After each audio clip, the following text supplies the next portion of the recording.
10th class మీద ఈ అమ్మాయికి ఇక్కడ పడేలాగా ఈ అమ్మాయి నీ 10th క్లాస్ సర్టిఫికెట్లు ఎక్కడున్నాయి? స్కూల్లో ఎందుకు ఎట్టించావు? ఫ్యాషన్ అయ్యావా నువ్వు? ఆ సర్టిఫికెట్లు నీకు జాబ్ ఏంటి అని చిన్నది? నువ్వు బాగా చదువుతున్నావా? బాగా చదువుతా? నువ్వు బాగా చదువుతుందా? ఆ పిల్లలు బాగా చదువుతుందా? మీ చెల్లి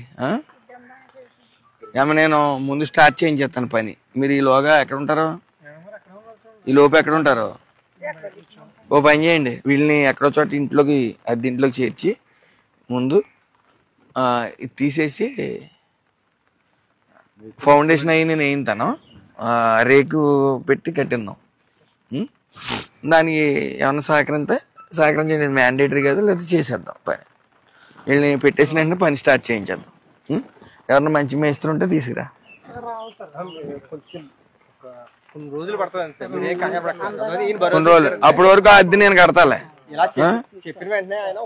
అదే నా ఫోన్ పే ఏదైనా పెట్టు, అద్దె ఎంత అయితే అంత 2 నెలలు పడద్దులే. ఎలాగా రేపు నువ్వు స్పీడ్గా స్టార్ట్ చేసినా 2 నెలలు పడద్దు కాబట్టి పెట్టేసి చెప్తాను.